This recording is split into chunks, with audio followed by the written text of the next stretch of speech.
ഇന്ന് തന്നെ ഡൗൺലോഡ് ചെയ്യൂ. കാണൂ നിങ്ങളുടെ ഫേവറേറ്റ് ഷോസ്. ജീവിതത്തിൽ നമ്മൾ അനുഭവിക്കുന്ന എല്ലാ സൗഭാഗ്യങ്ങൾക്കും ഒരു മറുപുറവും ഇല്ലേ? ഈ സമയവും കടന്നു പോകും. ദൈവം നമ്മളെ ഇതിന്ന് കരകയറ്റും.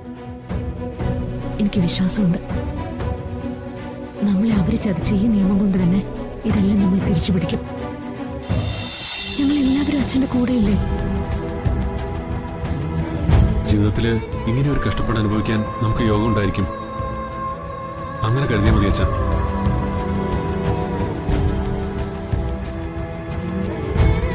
നാളെ ഇവിടെ നിന്ന് ഇറങ്ങിയ നമ്മളെല്ലാവരും എങ്ങോട്ട് പോകും?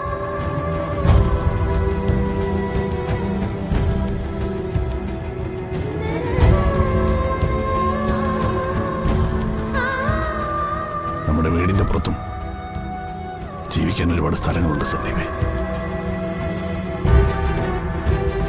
ഇത് ഈ വീട്ടിലെ നമ്മുടെ അവസാനത്തെ അത്താഴമായിരിക്കും.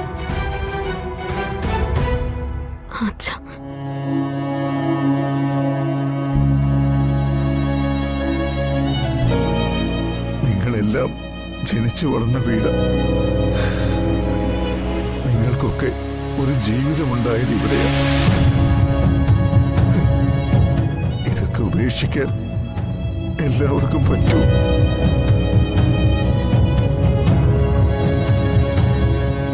വേറെ വഴിയില്ലല്ലോ അച്ഛാ. ഞാനൊരു കാര്യം പറയട്ടെ. എന്റെ തറവാട് വീട് പൂട്ടിയിട്ടിരിക്കുക. നമുക്കെല്ലാവർക്കും കൂടി അങ്ങോട്ട് മാറാം. കമ്പനിയുടെ ഗസ്റ്റ് ഹൗസിൽ പോലും നമുക്കിപ്പോ പ്രവേശനമില്ല. എല്ലാവരും ഇങ്ങനെ നെഗറ്റീവ് മാത്രം പറഞ്ഞുകൊണ്ടിരിക്കാതെ പോസിറ്റീവായിട്ട് ചിന്തിക്കുക. ജീവിതത്തിൽ ഇതുപോലെ നന്മയും തിന്മയും ഒക്കെ വരും.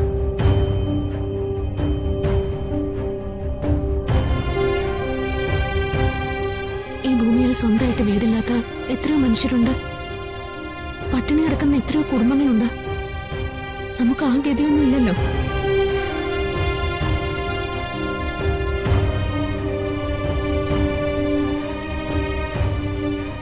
ഇപ്പൊ ഒരു തട്ടുകേട് പറ്റി. നാളെ അതിൽ നിന്ന് പിടിച്ചു കയറുകയും ചെയ്യും. അല്ലാതെ ഇത് ലോക അവസാനമൊന്നും അല്ലല്ലോ. നമ്മുടെ മുമ്പിലെ വഴികളൊന്നും അടഞ്ഞു പോയിട്ടില്ല.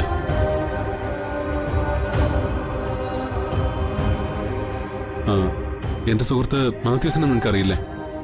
UK-യിലുള്ള മാത്യൂസ് ആണോ? ആ അതെ. അവനോട് ഞാൻ കാര്യങ്ങളൊക്കെ പറഞ്ഞു. അവന്റെ ഒരു വീട് ഇവിടെ പൂട്ടിയിട്ടിരിക്കുക. അവരുടനെയൊന്നും നാട്ടിലേക്ക് വരാൻ പോകുന്നില്ല.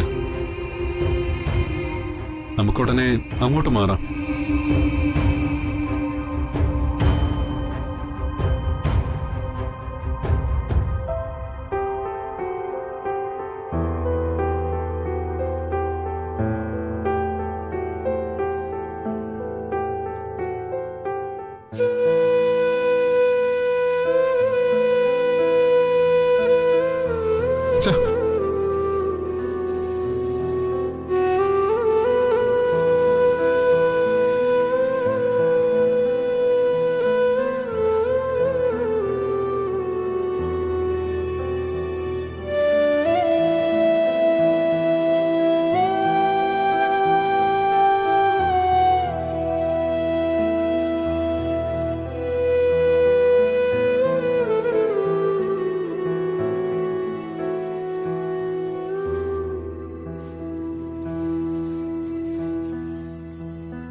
സച്ചേട്ടാ,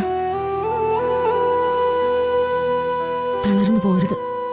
സമചിത്തതയോടെ വേണം ഈ പ്രതിസന്ധിയെ നേരിടാൻ. എല്ലാം നഷ്ടപ്പെട്ടവർക്ക് ഇനി എന്ത് സമചിത്തത? മുന്നിലൊന്നുമില്ല. 24 മണിക്കൂർ അതിനകം നമ്മൾ ഈ വീട് വിട്ട് പോവണം. അല്പം മുമ്പ് ചങ്ക് പൊട്ടി അച്ഛൻ ചോദിച്ചു, നീ കേട്ടില്ലേ? ഈ വീട്ടിൽ അവസാനത്തെ അത്താഴാണോന്ന്.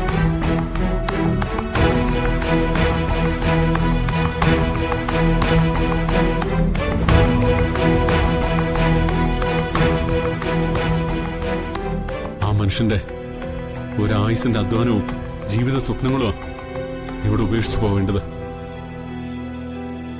സ്വന്തമെന്ന് കരുതിയതൊന്നും ഇപ്പൊ നമ്മുടെ അല്ല. ഇതുപോലൊരു ചതി ഈ ലോകത്ത് എവിടെങ്കിലും നടന്നിട്ടുണ്ടോ? നാളെ നമ്മളെല്ലാവരും തെരുവിലേക്ക് ഇറങ്ങണം. സ്വന്തമായിട്ടുള്ള വസ്ത്രമല്ലാതെ മറ്റൊന്നും ഈ വീട്ടിൽ നിന്ന് എടുക്കാൻ പാടില്ലെന്നാ അവളുടെ ഉത്തരവ്.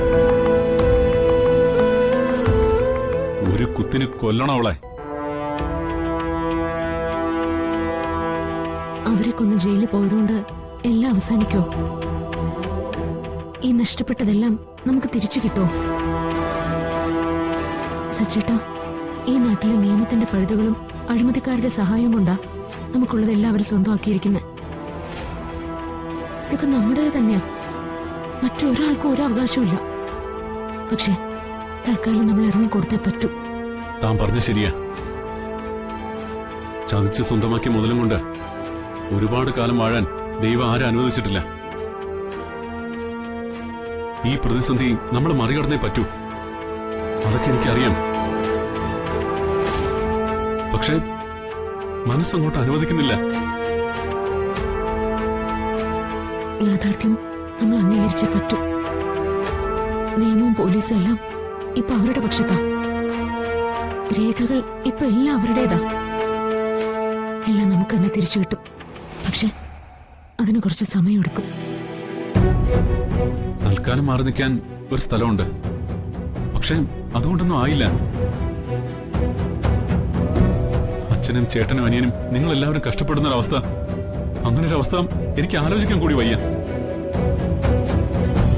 എടോ, നമ്മുടെ വീട് വിട്ട് നമുക്ക് എങ്ങനെ ഇറങ്ങിപ്പോകാൻ പറ്റോടോ?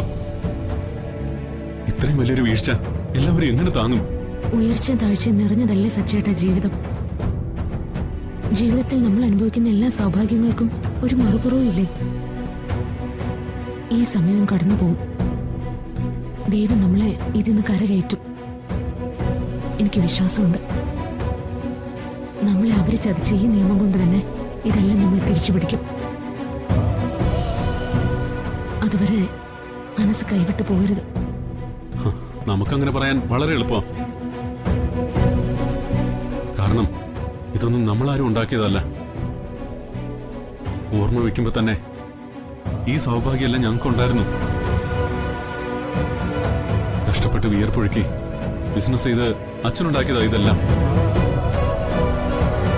അച്ഛന്റെ വിയർപ്പും ചോരയും ശ്വാസവും പ്രാണനുമാണ് ഈ കാണുന്നതെല്ലാം. അച്ഛൻ എങ്ങനെ ഇതൊക്കെ സഹിക്കും?